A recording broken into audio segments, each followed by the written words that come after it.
چیتا بھی ان جانوروں میں سے ایک ہے جو عرصہ قدیم سے انسانی توجہ کا مرکز رہے ہیں۔ اس کی خوبصورتی، پھرتی اور 110 کلومیٹر فی گھنٹے کی رفتار نے ہمیشہ سے انسانوں کو اس کی طرف متوجہ رکھا ہے۔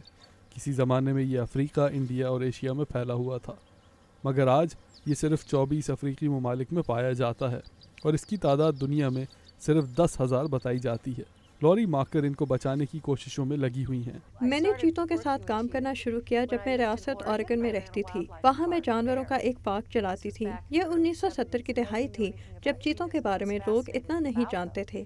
مجھے ان سے بہت دلچسپی تھی اور لوگ مجھ سے کہتے تھے کہ ان کے بارے میں کوئی نئی بات معلوم ہو تو ہمیں بتائیے۔ انہیں قید میں رکھنا آسان نہیں ہوتا، یہ کم زندہ رہتے ہیں اور دنیا بھر میں ان کی تعداد کم ہو رہی ہے۔ اس سے میری دلچسپی بڑھی اور میں نے سوچا کہ اس کے بارے میں جانا جائے۔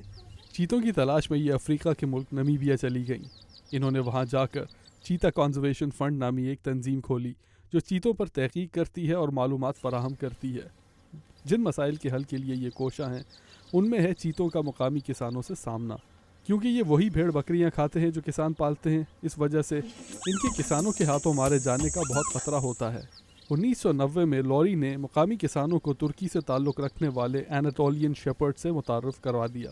یہ ان کتوں کو پالتی ہیں اور ان کی تربیت کرتی ہیں تاکہ وہ چیتے اور بھیڑ بکریوں کے بیچ میں جا کر کھڑے ہو جائیں۔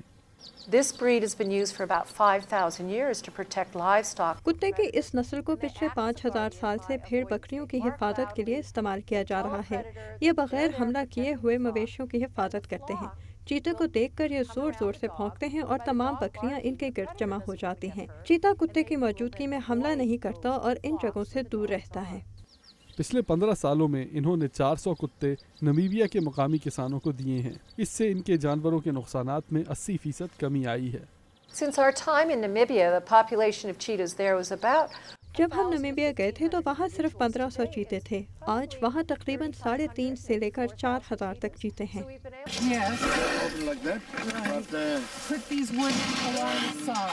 وہ چاہتی ہیں کہ اس پروگرام کو دنیا کے ان دوسرے ممالک میں بھی عام کیا جائے جہاں چیتے ہیں، تاکہ ان کی آبادی کو دنیا بھر میں بڑھایا جا سکے۔ آج لوری ماکر ساری دنیا میں چیتوں کی ماہر تسلیم کی جاتی ہیں۔ یہ ساری دنیا میں گھوم کر چیتوں پر لیکچر دیتی ہیں اور ان کو بچانے کی ضرورت پر زور دیتی ہیں۔ جولی ٹیبو کے ساتھ عبدالعزیز خان، اردو VOA۔